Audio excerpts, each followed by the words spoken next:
Olá, concurseiro! Espero que você esteja muito bem. Para melhor compreensão do conteúdo, iremos dividir o tema em 3 blocos. No bloco 1, nós vamos conversar sobre sujeitos do processo e a capacidade processual, que são assuntos essenciais para você entender quem participa do processo civil e como essas pessoas podem atuar em juízo. Vamos começar pensando no processo como uma relação organizada. Sempre que alguém procura o judiciário, essa relação se forma. De um lado está o autor, que é quem toma a iniciativa e leva o conflito ao juiz. Do outro lado está o réu, que é chamado para se defender. E no centro dessa relação está o juiz, que vai analisar o caso e dar a decisão. Esses são os sujeitos principais do processo, mas eles não são os únicos. Ao longo do procedimento, outros participantes podem surgir, como advogados, Ministério Público e até terceiros interessados. Agora pense comigo, não basta existir uma pessoa com um direito. Para que ela possa atuar no processo, é preciso verificar se ela tem capacidade processual.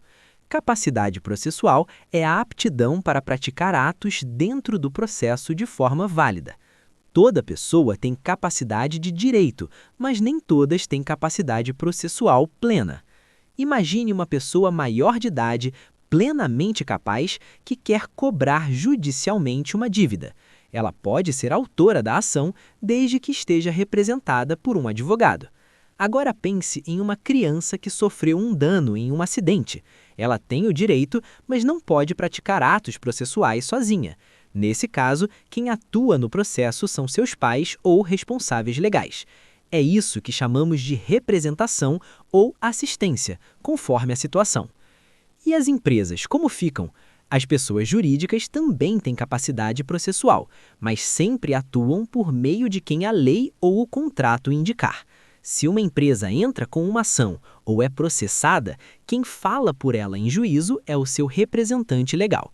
Se essa representação estiver incorreta, o juiz pode dar um prazo para corrigir o problema, evitando prejuízos desnecessários ao processo. Percebe como entender quem pode estar em juízo e de que forma é fundamental? Essa base é indispensável para avançarmos em situações mais complexas, em que várias pessoas participam da mesma demanda. No bloco 2, nós vamos conversar sobre o litisconsórcio e a intervenção de terceiros, que são formas de ampliar o número de sujeitos dentro do processo. O litisconsórcio acontece quando mais de uma pessoa ocupa o mesmo lado da ação. Pode ser no polo ativo, no polo passivo ou nos dois ao mesmo tempo. Isso ocorre quando essas pessoas têm direitos ou obrigações ligadas entre si, ou quando a decisão precisa ser analisada em conjunto. Vamos a um exemplo simples. Imagine vários consumidores que compraram apartamentos num mesmo prédio e todos enfrentam o mesmo problema estrutural. Em vez de cada um ajuizar uma ação isolada, eles podem entrar juntos no processo contra a construtora. Isso facilita a produção de provas, economiza tempo e evita decisões contraditórias. O litisconsórcio pode assumir formas diferentes. Em alguns casos, a decisão pode ser diferente para cada litisconsorte. Em outros, a decisão precisa ser igual para todos, porque o direito discutido é indivisível. Também pode ser facultativo, quando a lei permite que as partes escolham litigar juntas, ou obrigatório, quando todos devem participar do processo para que a decisão seja válida.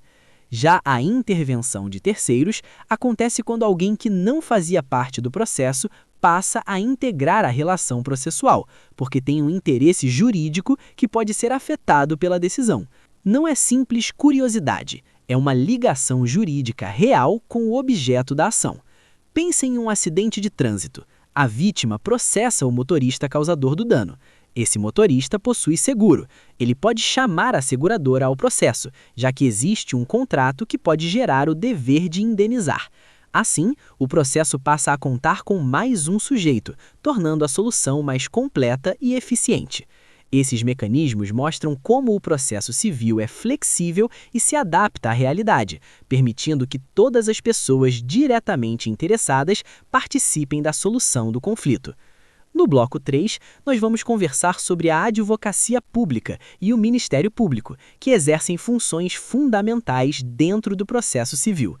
A advocacia pública é responsável por representar judicial e extrajudicialmente os entes públicos, como União, Estados, Distrito Federal e municípios, além de suas autarquias e fundações. O advogado público não defende interesses pessoais, ele atua em nome do interesse público e dentro dos limites da legalidade. Imagine uma situação bastante comum. Um cidadão entra com uma ação contra o município pedindo o fornecimento de um medicamento. Quem vai apresentar a defesa do município é a advocacia pública. Ela vai analisar o caso, juntar documentos, apresentar argumentos e recorrer se for necessário. Isso garante equilíbrio no processo e respeito ao contraditório. O Ministério Público, por sua vez, tem uma função constitucional muito clara. Ele atua como fiscal da ordem jurídica e também como parte em algumas ações. No processo civil, sua intervenção é obrigatória quando há interesse de incapazes, questões de ordem pública ou relevante interesse social. Pense em uma ação que discute guarda ou alimentos envolvendo uma criança.